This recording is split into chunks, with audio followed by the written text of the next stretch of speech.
For more than a century, the golden death mask of Tutankhamun has been the most recognized object in all of human history. It stares out from posters, textbooks, museum walls, and the covers of 1,000 documentaries. Every school child knows that face. Every tourist who walks through the Grand Egyptian Museum stops in front of it and feels something ancient and profound. It is the undisputed symbol of ancient Egypt, a 3,300-year-old masterpiece of craftsmanship that the world has accepted, without serious question, as the sacred burial portrait of the boy pharaoh who died at the age of 19. But now researchers are presenting evidence that challenges the most fundamental assumption about this object, that it was ever made for Tutankhamun at all. What the latest analysis has revealed about King Tut's golden mask has shaken Egyptology to its foundations, and the clue that broke everything open had been hiding in plain sight since the very day Howard Carter first laid eyes on it in 1922. The story begins, as so many Egyptian mysteries do, with the discovery itself.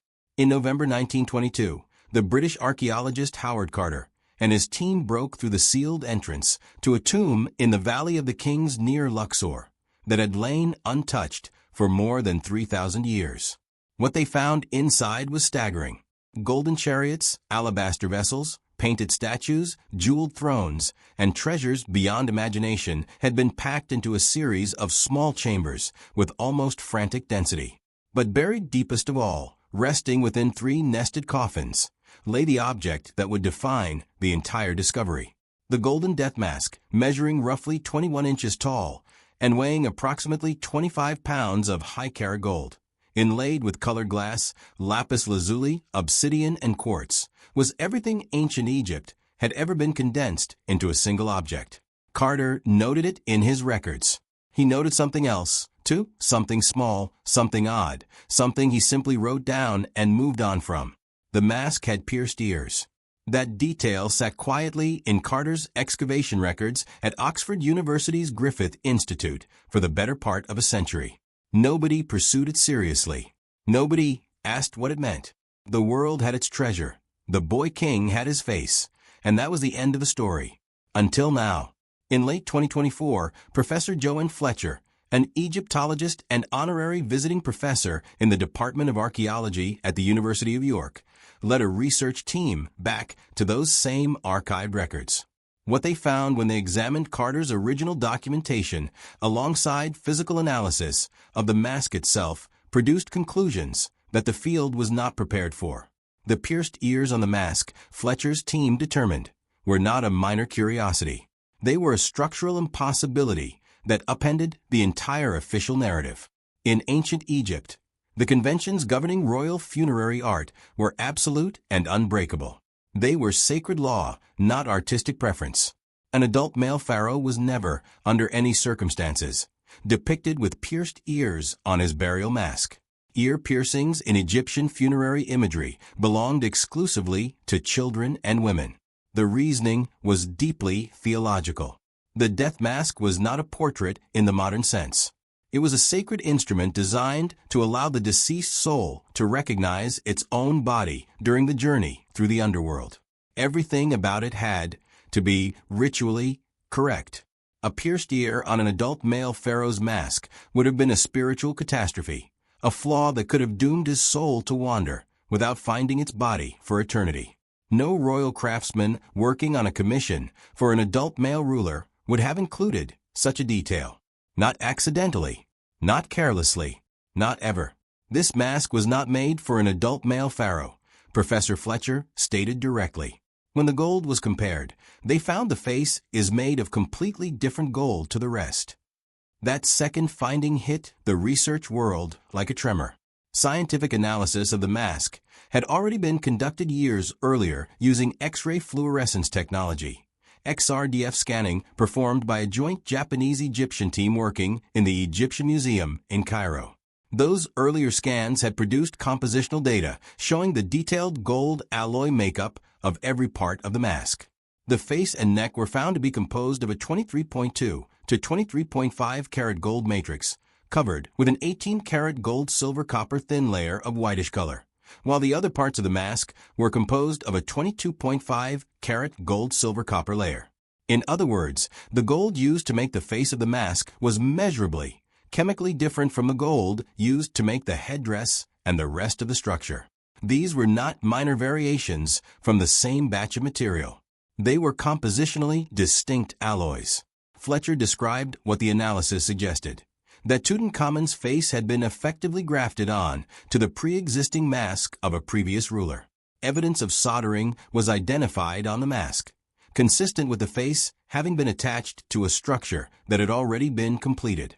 The University of York team suggested that the mask's original face had been removed and replaced, but the female ears had been left intact.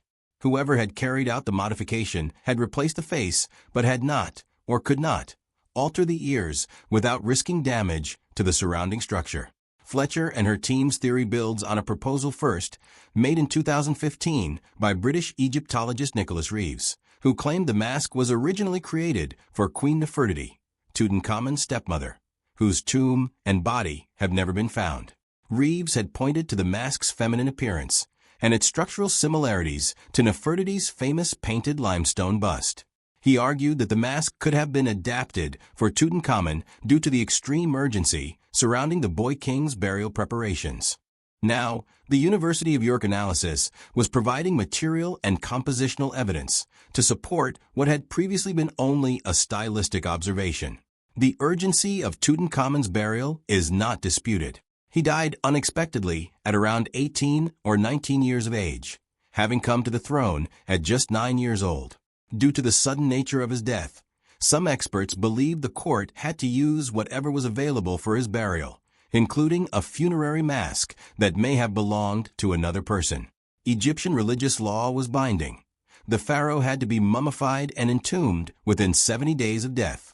Not 69, not 71, 70 days precisely, because that was the period associated with the star Sirius disappearing from and returning to the night sky, a cosmic cycle the Egyptians considered sacred to the resurrection of the soul. Within those 70 days, everything had to be completed. And when researchers examined the tomb itself with this constraint in mind, the evidence of haste becomes impossible to ignore. The tomb assigned to Tutankhamun is remarkably small for a pharaoh, embarrassingly so when compared to the elaborate multi-chambered tombs of rulers who had decades to prepare their own burials. Paint blotches on the walls of Tutankhamun's tomb indicated that they had not yet dried completely when the tomb was sealed. Workers had rushed through the painting while the plaster was still wet, and the doors had been closed before it could cure. The mural work in certain chambers looks unfinished. The massive stone sarcophagus shows signs of damage to its corners, as though it had been forced into a space that was barely large enough to contain it.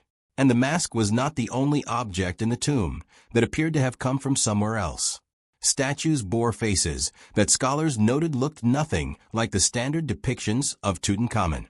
Jewelry designed for a woman's proportions was found among the burial goods. Coffins carried traces of names that had been altered.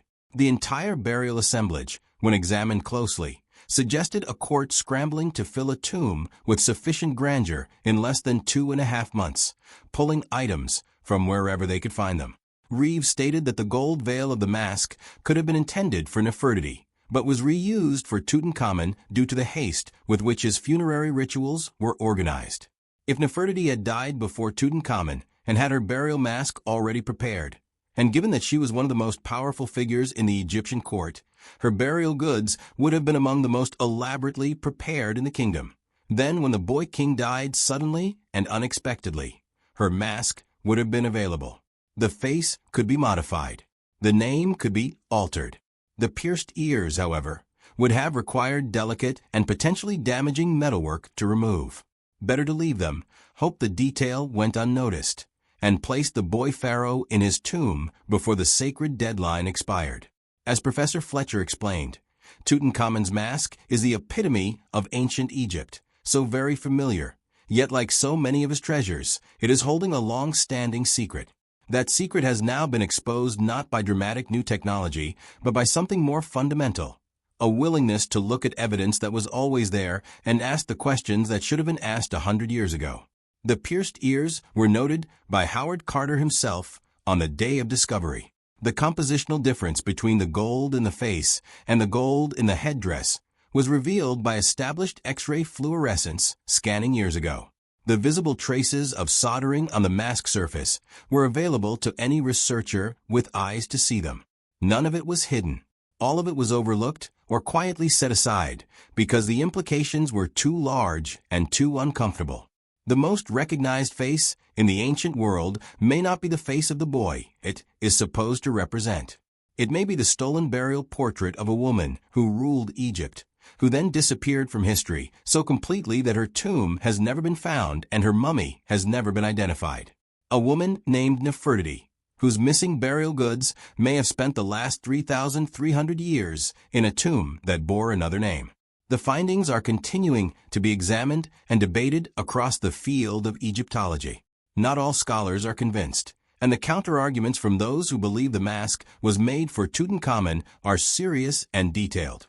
But the evidence that Professor Fletcher's team at the University of York has placed before the academic world cannot be dismissed. The gold does not match. The ears do not belong. The soldering is real. And somewhere beneath the Valley of the Kings, the queen who may have been robbed of her own burial mask still waits to be found. Her tomb has never been discovered. Her face, the one that may have stared out of golden eyes for 3,000 years from inside Tutankhamun's sarcophagus, is still missing. The greatest archaeological mystery of the modern era may not be who Tutankhamun was. It may be finding where Nefertiti went, and what was left behind in her tomb when someone walked out carrying her masked